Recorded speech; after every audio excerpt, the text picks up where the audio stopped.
just want to pop in and say hello. Thank you so much. You guys responded so well to the video I posted on Tuesday. If you haven't seen it, check it out. It's sort of a rant. It's sort of a reactionary video. But thank you for all of the comments you guys had and all the nice things you guys said, even if you disagreed with it, which I don't think there's very many people that did. But regardless, thank you. And I wanted to say that. So back to the regularly scheduled Thursday video. Hello and welcome to my channel, and I am Stephanie, and this is the Sobathon cry-worthy reading recommendations video. As I said, I will be participating in Sobathon, which is going to run the last week of May. I'll put the dates in there because I don't have my notes with me right now.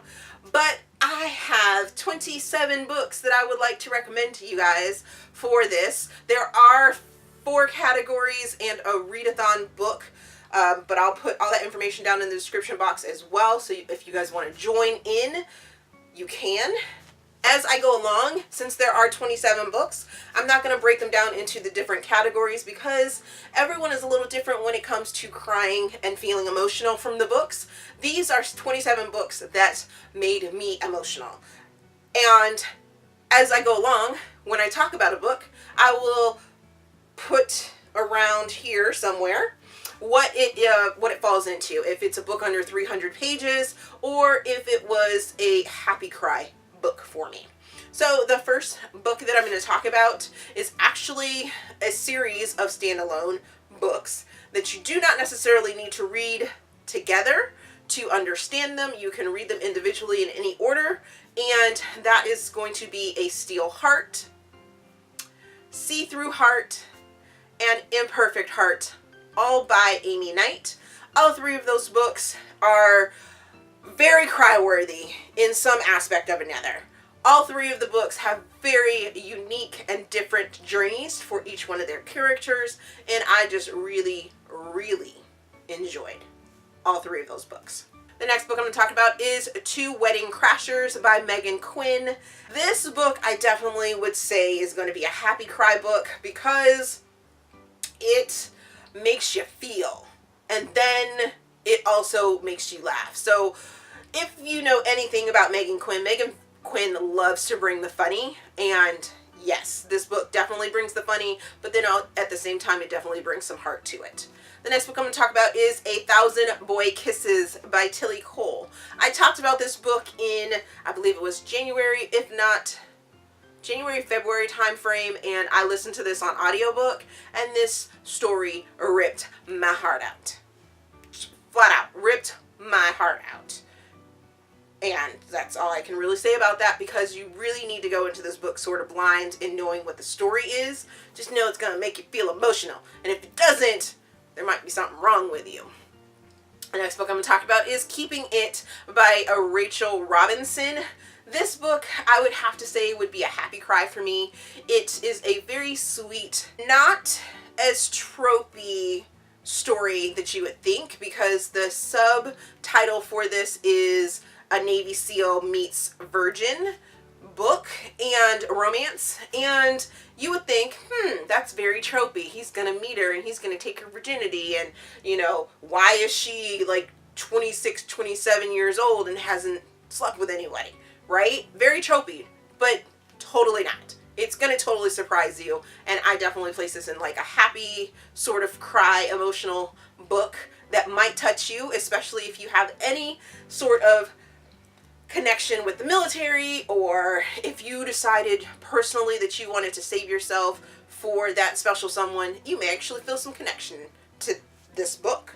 Yes. The next book I'm going to talk about is The Mother Road by Meghan Quinn. And this book, I don't know. When I told someone else, or I think I posted it online somewhere, that I cried during this book, people looked at me like, what? Really? You cried in this book? Yes, I cried in this book. I cried my little heart out at the end of this book. So it could probably border on happy cry, or it could go for emotional. Next book I'm going to talk about is She Asked For It by Willow Winters. And I know I posted about this book and how I spent like 15 to 20 minutes in my bathroom crying my eyes out about this book. Because just think about that title and think about our current social situation here in the United States.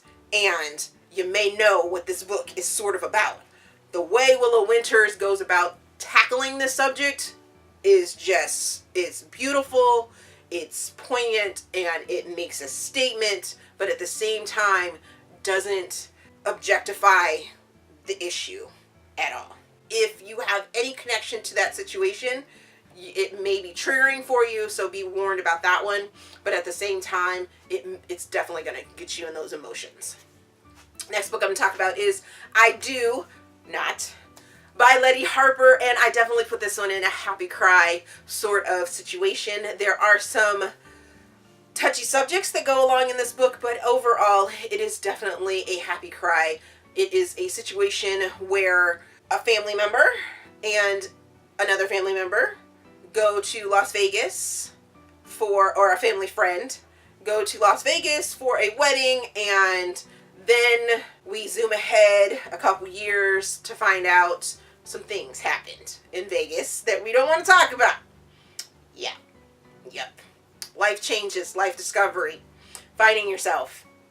So much. Could definitely be a happy cry, and border on rom-com, sort of. Yep. The next book I'm going to talk about is Love You Through It by Fabiola Francisco. And this book, if you have any emotional connection with the military, this book's gonna get you.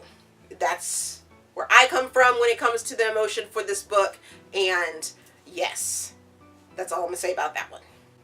But it's emotional, especially if you have a military connection. The next book I'm going to talk about is The Right Mistake by K.A. Lindy.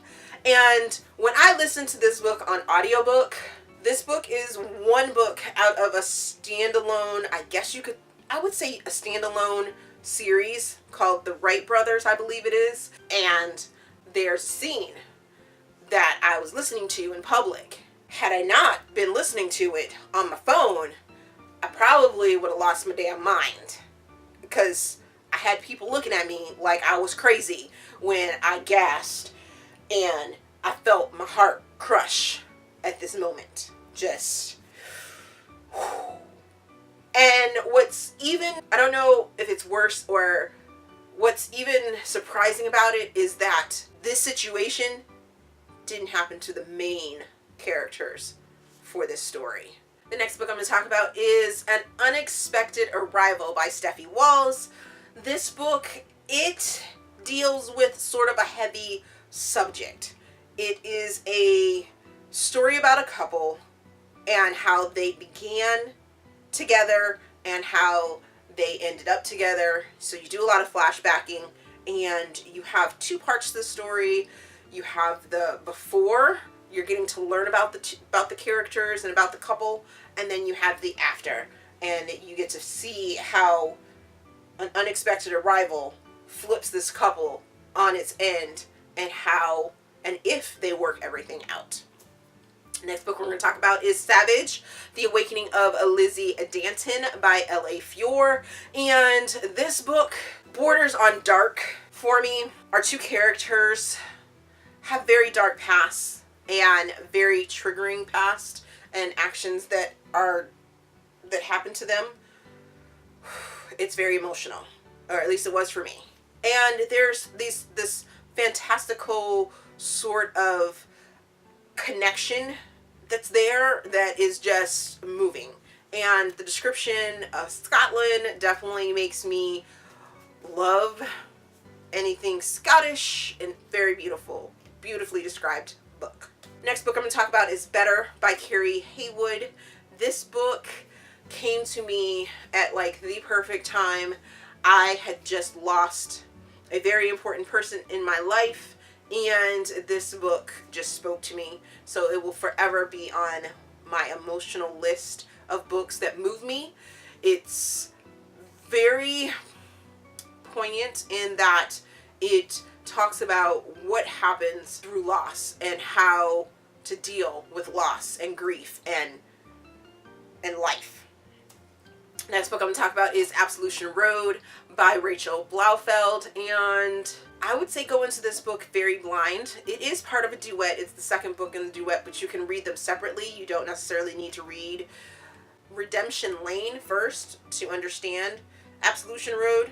This is the twin brother from Redemption Lane, and he is telling his story and how he now moves on. There is a moment that just takes your breath away, or it took my breath away, that definitely placed this onto that emotional ride, cry-worthy story list. This one right here.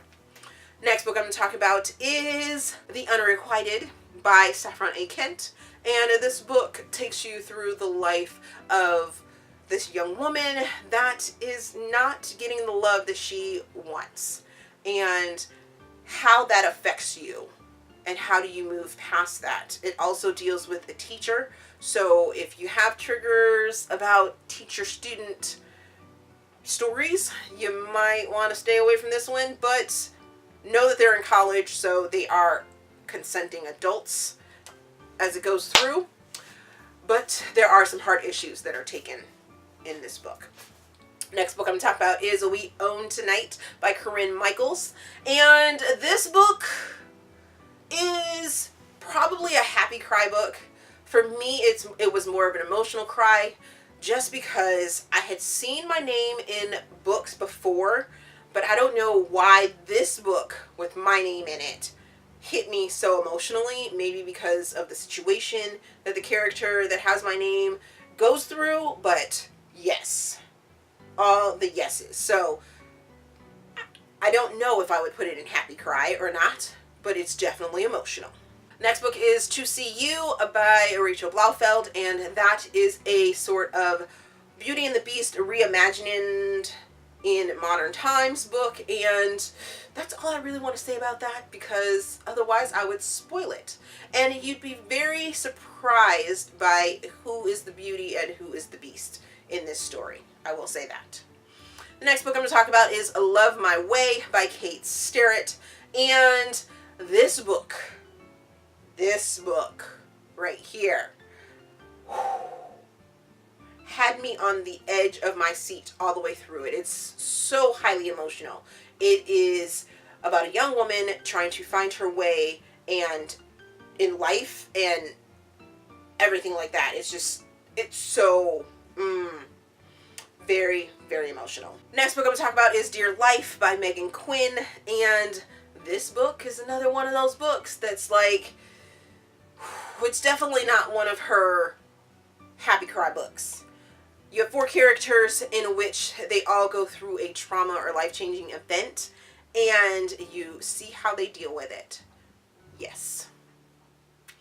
And if anything, you learn how to deal with things in your life as well from their lives and from this fictional story. It's crazy, but it's so good. So good. Definitely one that I would like, go read.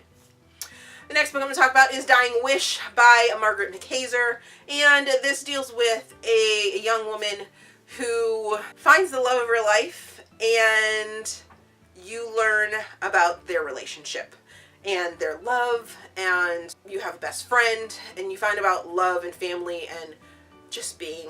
It's so good. So very good. And the last book I'm going to talk about is Say You Want Me by Corinne Michaels, and I loved this book. It started out all rainbows and sunshine, and then Corinne, kicks me in the gut again. Yep. Corinne Michaels likes to do that to me.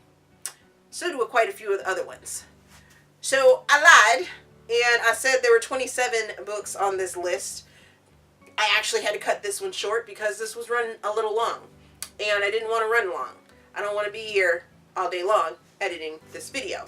So I will leave all 27 of those books down in the description box. I'll type them out for you guys so you can see the list, but there are a couple on that list down there in the description box that I'm not that I didn't talk about through this video.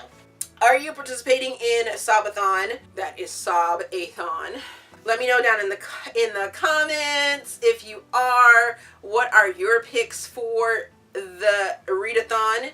As always, if you enjoyed this video, please give me a big thumbs up and subscribe to the channel. Also, there is a feedback form down in the description box so you guys can help me improve my channel. Thank you for watching, and we will see you guys later.